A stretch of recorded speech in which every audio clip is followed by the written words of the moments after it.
चलो। अस्सलाम वालेकुम। रूहानी बीमारियों में झूठ भी बहुत ही ख़तरनाक बीमारी है जो कि अक्सर लोगों के अंदर पाया जाता है। झूठ के बारे में नबी करीम सल्लल्लाहु अलैहि वसल्लम से पूछा गया कि क्या मोमिन जो है वो बुज़दिल हो सकता है, तो आपने फरमाया है जी हो सकता है। तो आप सल्लल्लाहु अलैहि वसल्लम से पूछा गया क्या मोमिन बखील हो सकता है, तो आपने फरमाया जी हो सकता है। तो आपसे पूछा गया कि क्या मोमिन झूठा हो सकता है, तो आप सल्लल्लाहु अलैहि वसल्लम ने फरमाया नहीं, झूठा नहीं हो सकता। तो इसका मतलब है कि वो झूठ बोलना मोमिन होने की निशानी ही नहीं है। और ये झूठ जो है आजकल बहुत ज़्यादा है। हम अक्सर औकात दोस्तों के अंदर बैठे होते हैं तो बात करते करते कॉल आ जाती है, फ़ोन आ जाता है, हम कर रहे होते हैं बात, उससे कहते हैं कि मैं फ़लाँ जगह बैठा हूँ, हालांकि फ़लाँ जगह पे हम नहीं बैठे होते, एकदम झूठ बोल रहे होते हैं। और काफ़ी सारे दोस्त बैठे होते हैं इकट्ठे, उनको गवाह बना के झूठ बोल रहे होते हैं। हम कहीं जा रहे होते हैं तो कॉल आ जाती है, हम कहते हैं बस मैं यहाँ पे पहुँच गया हूँ, बस मैं आ रहा हूँ 5 मिनट के, जबकि आप घर में नाश्ता खाना वगैरह खा रहे होते हैं। और ये जब इंतहाई किस्म के अजीब और गरीब किस्म के झूठ बोल रहे होते हैं। और ये छोटे छोटे झूठ जो होते हैं ये बहुत बड़े नुकसानात का बायस बन जाते हैं।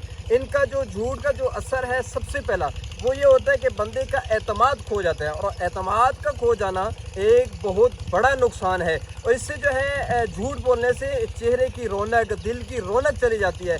हम जो है अक्सर औकात इसी तरह के छोटे छोटे मामला हंसी मजाक के अंदर झूठ बोल रहे होते हैं, और एक दूसरे से बेतकल्लुफ़ी से झूठ बोल रहे होते हैं। और हम ये जो है बड़ा फ़ख्र कर रहे होते हैं कि यार मेरे अंदर इतनी काबिलियत है कि मैं ऐसा सच की तरह झूठ बोल रहा हूँ, लोग मेरा एतमाद कर जाते हैं। हालांकि इसका मामला बरअक्स होता है कि जो है ना उसका एतमाद टूट रहा होता है। अच्छा, अक्सर औकात जो है हम घर में रूटीन से बच्चों से झूठ बोल रहे होते हैं। मिसाल के तौर पे जो है वो कोई बंदा बाहर अगर पूछने आता है तो हम बच्चों को कह रहे होते हैं कि बेटा उन्हें कह दो कि जो है ना आपके अब्बू घर पे मौजूद नहीं है। तो अक्सर औकात तो ऐसा हो जाता है कि बच्चों बाहर जाके कह देता है कि अब्बू कह रहे हैं कि अब्बू घर पे मौजूद नहीं है।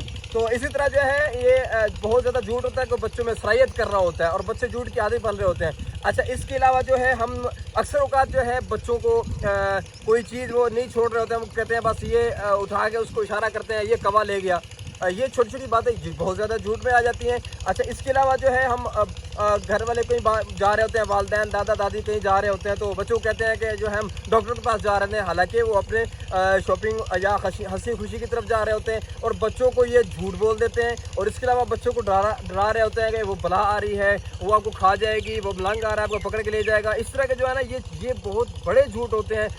ये जो हमारी रौनक ख़त्म कर देते हैं, जो है बच्चों के अंदर झूठ की आदत पैदा कर देते हैं। हमें इससे बहुत ज़्यादा बचना चाहिए। झूठ के मामलात जो है वो उसको हमें ख़ास तौर पे ख्याल रखना चाहिए कि ये छोटी छोटी बातें इन पे अमल करते हुए हम झूठ से बचेंगे। अल्लाह तबारक व तआला हमें झूठ से बचने की तौफीक अता फरमाए।